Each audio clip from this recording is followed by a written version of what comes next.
Hello mga guys, it's Genevieve the Billy Norman. I videoing the roof and the design of my father house. Siguro yung spirit niya is still alive. Hindi naman namin intensyon magkaganito, magpangga-bangga. The spirit siguro is still in here. I don't know, my father spirit. Hindi pa siguro siya kumawala, iwan ko.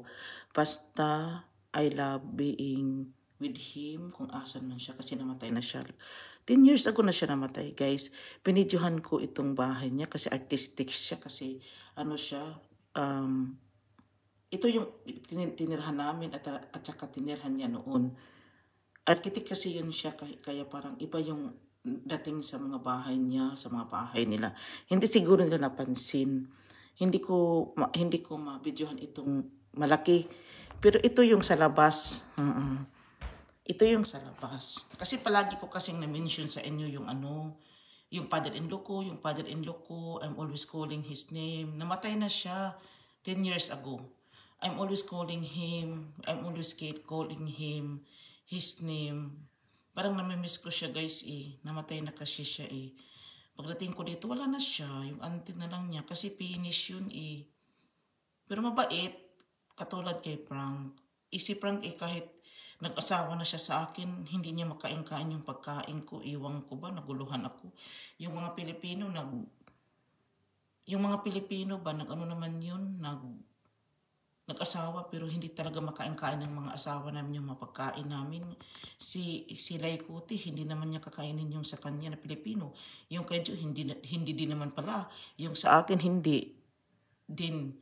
They are not eating our food, Pilipino. Nagluto-luto kami dito, nagluto-luto naman ako, tapos di naman siya kumakain, nagpa-sabot-sabot din naman ako, yung parang acting like, you eat this, I cooked here, parang wala talaga walang effect.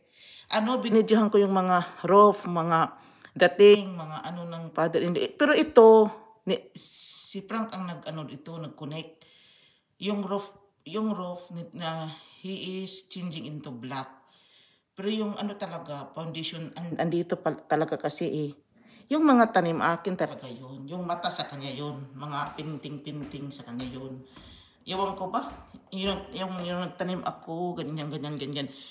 Ito, yung palagi kong sinasabi sa inyo, hindi ako nag-deny. Di ba sabi ko sa inyo, hindi ako nag-deny. Sa kanya naman yung pinting-pinting. Nag-copy daw siya. Nilagay na lang niya dyan. Alam niyo, hindi pa niya natapos yung design niya sa bahay na ito. Hindi niya hindi pa siya tapos. Kung totoosin, mapapansin niyo na parang unfinished talaga siya. Parang may kulang. Yes, maraming kulang, guys. Nagtataka na nga ako. Ako nga yung nag-video. Siya iba sa kanya. O yun, siya nagpagawa. Sa kanya yung design. Basta yung sa papa ni Frank talaga yung una na bahay. At saka itong malaking bahay. Sa kanya din naman yan, inano na niya. Pero yung tatay niya, para andyan pa naman sa kanya. 3 minutes na, guys. Guys, 3 minutes na. Basta, pinakita ko sa inyo yung mga bahay-bahay talaga. Kasi palagi kong na-mention yun, yung father-in-law ko.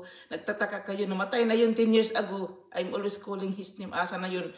Andito lang siguro yun sa bahay na ito. Guys, dito na lang ako. Happy Sunday. Bye-bye.